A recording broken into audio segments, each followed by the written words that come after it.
Assalamualaikum warahmatullahi wabarakatuh. Perkenalkan, nama saya Muhammad Hairul Anwar, program studi teknik pertanian dengan NPM 2305 1060 124. Saya hari ini akan mempresentasikan sebuah presentasi yang telah saya buat pada mata kuliah statistika. Judul saya hari ini adalah uji non parametrik. Sebelumnya, dalam statistika, uji non parametrik adalah serangkaian metode analisis data yang tidak bergantung pada asumsi-asumsi tertentu tentang distribusi populasi. Metode ini sangat bermanfaat ketika asumsi-asumsi pengujian parametrik tidak terpenuhi.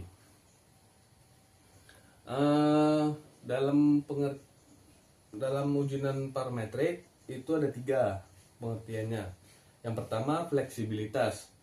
Uji non parametrik tidak memerlukan asumsi normalitas atau kehomogenan varians pada data. Yang kedua, efisiensi. Metode ini dapat memberikan hasil yang efisien bahkan pada sampel kecil atau data tidak berdistribusi normal. Yang ketiga, kehandalan. Uji non parametrik lebih handal untuk data terkontaminasi atau memiliki pencilan atau outlier.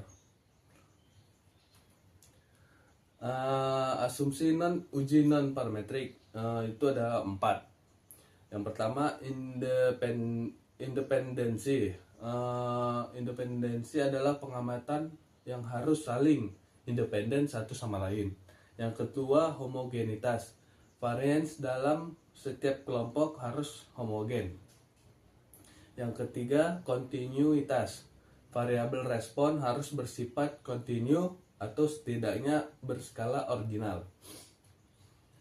Yang terakhir, randomisasi. Pengambilan sampel harus dilakukan secara acak. Kelebihan dan kekurangan uji non parametrik. Kelebihannya itu lebih kuat terhadap data menyimpang atau outlier. Yang selanjutnya dapat digunakan pada data ordinal atau nominal. Dan tidak memerlukan asumsi distribusi tertentu. Kekurangannya itu adalah lebih rentan terhadap kesalahan tipe 2. Selanjutnya, kehilangan informasi karena data ordinal atau nominal dan tidak dapat mengestimasi parameter populasi. Macam-macam uji non parametrik. Uji Wilcoxon digunakan untuk menguji perbedaan antara 2 kelompok berpasangan atau sampel independen. Uji Kruskal-Wallis menguji perbedaan antara lebih dari 2 kelompok independen. Uji Mann-Whitney menguji perbedaan antara 2 kelompok independen. Uji Kolmogorov-Smirnov menguji kecocokan distribusi data dengan distribusi teoritis tertentu.